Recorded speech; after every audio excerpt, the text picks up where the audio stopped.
僕の彼女は人魚姫5周年記念オーディオドラマ。僕の彼女は人魚姫ゼロ。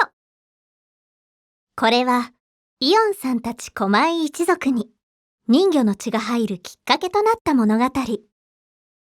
昔々、海と隣接した田舎の村に狛江という名字の男が住んでいました。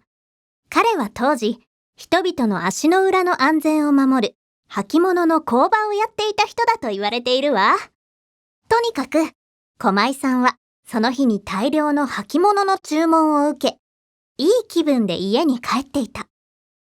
ここまでは普段と変わらない一日だったそうよ。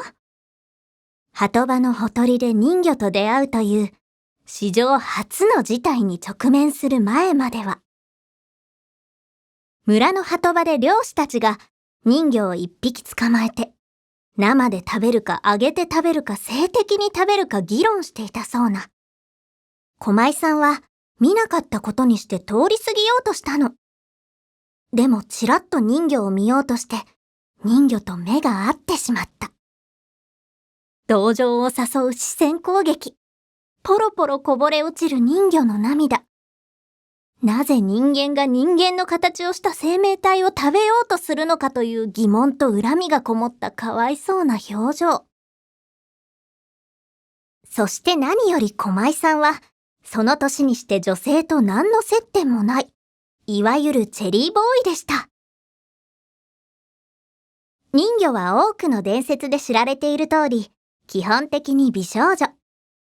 美少女の生存をかけた視線攻撃は、毎日を工場で過ごす童貞魔法使い狛江さんの心を一瞬にして奪ってしまいました。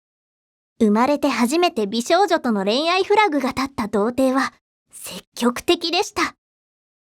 狛江さんは漁師たちから人魚を救い出したのです。そして、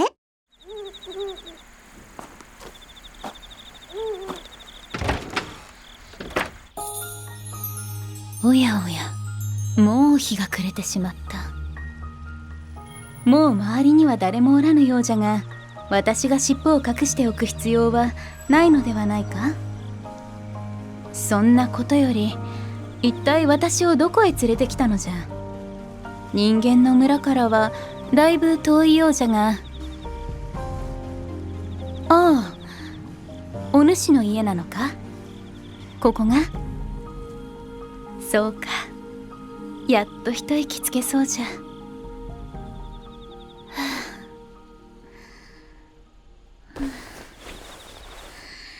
生き返ったー。まったく、海の真ん中に引っかかっていた網で休んでいただけだったのじゃが。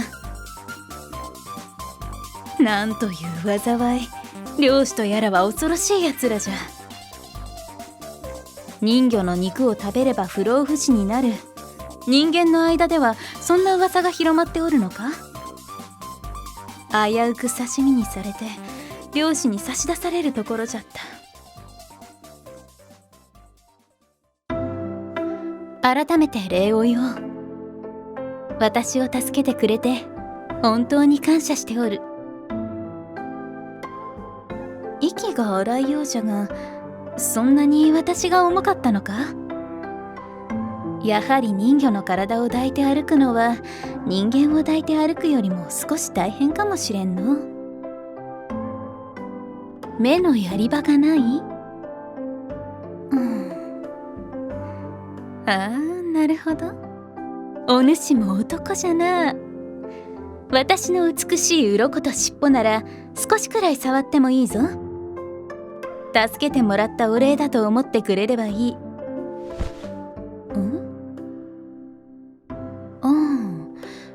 尻尾ではなくてこっちか。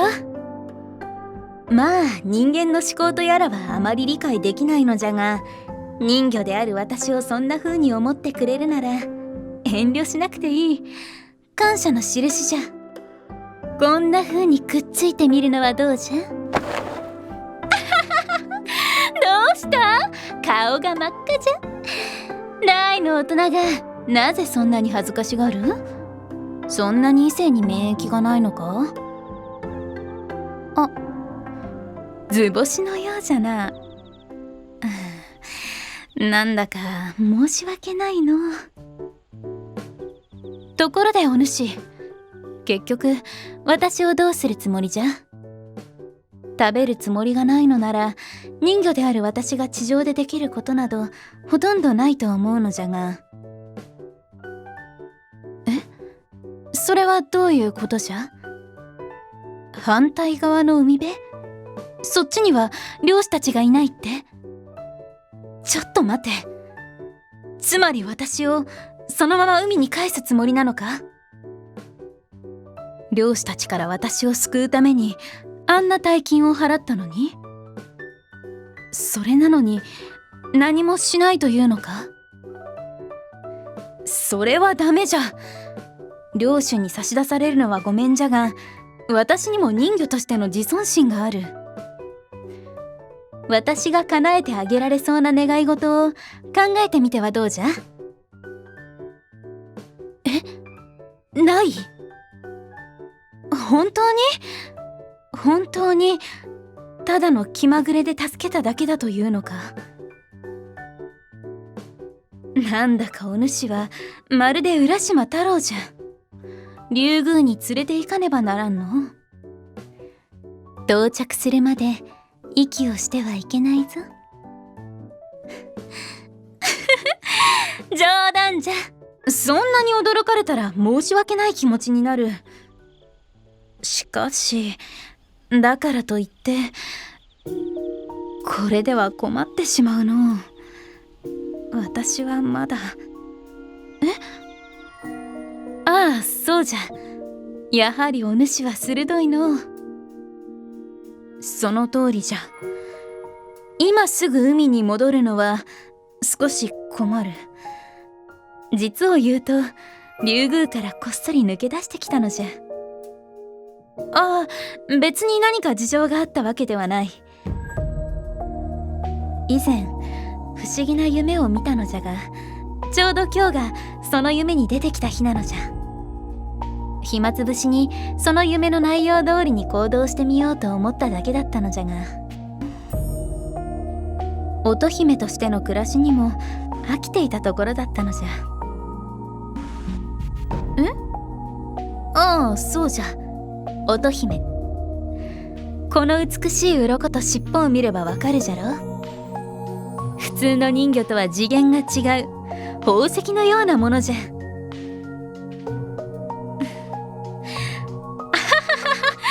その通りじゃ。竜宮の乙姫が気まぐれで家出して網に引っかかったのじゃ。だが気まぐれというならばお主だって負けてはおらぬ。たかが人魚を海に返すためにあんな大金を払えるような金持ちには見えないのじゃが、なぜあんなことをしたのじゃ？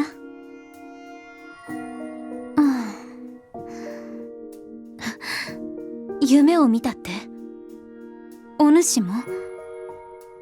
本当か？逃げるでない。私の目をまっすぐ見るのじゃ。本当のようじゃな。これはどうやら気まぐれを起こした甲斐があったようじゃな。お主よ、確かに異性に免疫がないと言ったな。もしかして幼い頃からお主と出会った異性に良くないことが起きたりはしなかったか？好きな子ができてもすぐに奪われたり、結婚を約束した相手が実は男だったり、そんな経験はなかったか？こら、逃げるでない。怪しい話をしようとしているわけではないのじゃ。聞くところによると、人間の男性は嫁を迎え子を持ち家計をつないでいくのじゃろ。そのような出来事のせいで苦労した経験はなかったか？そうじゃろ。見る限りお主以外家族もおらぬようだし、ならばじゃ。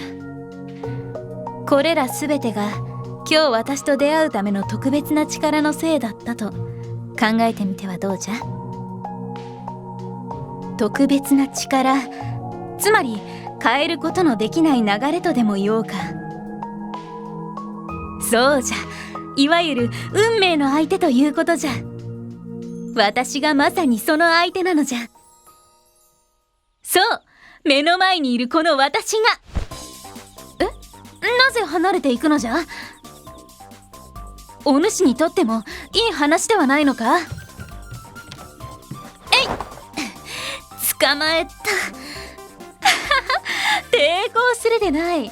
人魚の力は人間の10倍だという話を聞いたことはないか。妖怪相手に油断は禁物じゃ。そんなに強いのにどうして漁師たちに捕まったのかって。お主に助けてもらうために決まっておるではないか。今頃あの漁師たちはもう私を忘れていることじゃろう。どういうことかって。人魚と出会った人間は少しするとその体験を忘れてしまうのじゃ。だから多くの人間たちは人魚の存在自体を知らぬ。だがお主は違う。お主は私と強い運命で結ばれておる。だからお主は私を覚えていられるし、私もお主を見つけたのじゃ。どうじゃ。お主が人魚や妖怪に対する偏見がないのなら互いにとっていい話ではないか。いやいや、今さら何を言っておるのじゃ。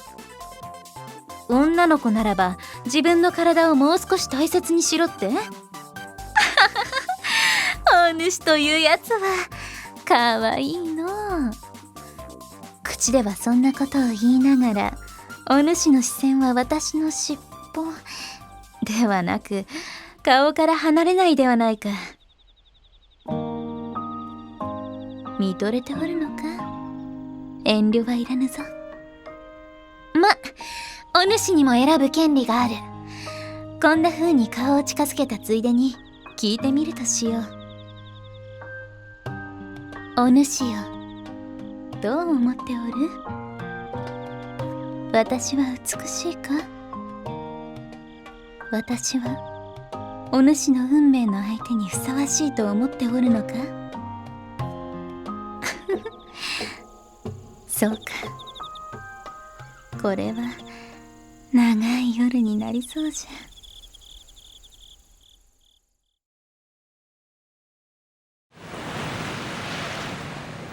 おーい、おーい。そう、ここじゃ。大きな岩の後ろじゃ。久しぶりじゃのう。元気だったか？とりあえず元気そうで私も嬉しいぞ。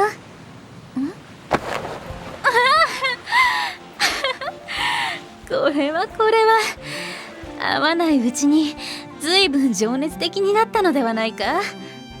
いきなり抱きしめるとは以前のお主からは想像もできぬ。こら、泣くでない。あの日の思い出は夢ではなかったのじゃ。私はちゃんとここにいる。少し筋肉がついたようじゃな。前よりたくましくなったのではないか。良いことじゃ。良いことじゃ。元気に過ごしておったか？ずいぶん生活に余裕ができたような身なりじゃが、突然金持ちにでもなったのか？私の鱗を本当に売ったって？あれが高く売れたのか？そんなに？もっとたくさんあげればよかったの。実は宝石のように高く売れるというのは冗談半分で言ったのじゃ。だが人間たちにこの美しさの価値がわかるというのは嬉しいことじゃのう。もっと必要か？お主というやつは口が達者になったものじゃ。私もお主にもう一度会えたということだけで本当に嬉しい。もう二度と会えぬのではないかと思っておった。人魚と人間は根本的に別の時間を生きている存在じゃ。浦島太郎の物語も一部は事実に基づいておる。お主と共に過ごした一日はまさに奇跡の夜だったのじゃ。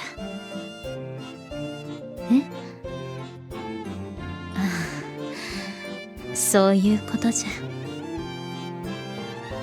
残念ながら今後再びお主に会うのは本当に難しいじゃろう。寂しいか。だがお主だけは私を忘れないでくれたら嬉しい。私もお主のことを忘れぬ。それから正直に言うと特に寂しくもないじゃろう。これが何に見える？いいや違う。壺ではない。こんな透明な壺があると思うか？これは卵じゃ。もうすぐ生まれるはずじゃ。男の子じゃろう。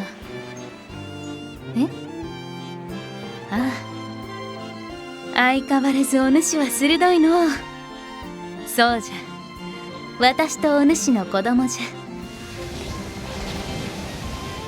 卵から生まれるからへそはないじゃろうが、残念ながら水中では呼吸ができぬ。お主に預けるしかなさそうじゃ。どうじゃ、この子を引き取ってくれぬか？おやおや、お主本当に情熱的な男になったの。そんなに惚れさせるでない。海に連れて行きたくなるではないか。冗談じゃ。卵だけ受け取ってそんな風に後ずさりされたら私だって傷つくではないか。もう不正愛に目覚めたのか？子供は人間の姿をしているじゃろうが、普通の人間とは別の力を持って生まれてくるはずじゃ。まあ子供の頃からの教育が重要になるじゃろう。お主に似れば情熱的な恥ずかしがり屋に、私に似れば残念ながら人間の基準では変な性格になるはずじゃ。子供のせいはお主のせいにしてほしい。きっと立派な家系になっていくじゃろう。もしかしたら人魚の力を持った人間として歴史上重要な役割を果たすかもしれぬ。運命の糸で結ばれた人魚と人間の子供じゃ。この誕生にはきっと何か意味があるはずじゃ。この世に意味もなく生まれてくるものなどいないのじゃから。早いの。呼んでいるようじゃ。戻らなければ疑われてしまうかもしれぬ。ああ、もちろんじゃ。前と同じように今回もこっそり抜け出してきたのじゃ。もう帰らねばならぬ。残念じゃ。本当に残念じゃ。私はお主を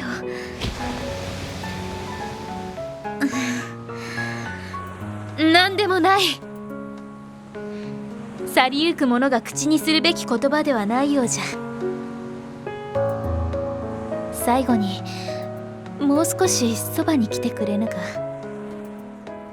お主の顔をもっとじっくり見せてくれ。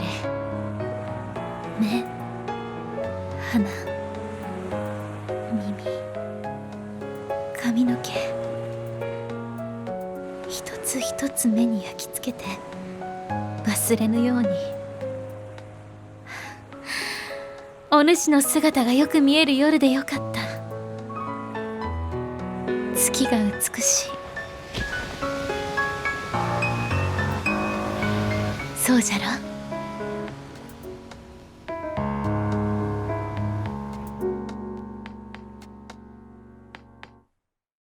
熱を帯びた奇跡の夜、あなたに迫った定めは愛の証が、そんなちぎりを月が永遠に見守ってくれるはず。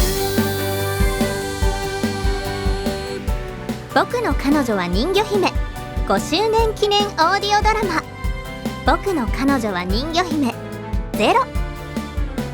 出演人魚乙姫宮崎珠子、凛影山りさ。原作テールズショップ、シナリオワーキングドッグ、翻訳影山りさ、構成演出プロデュース西貝翼、制作古銭。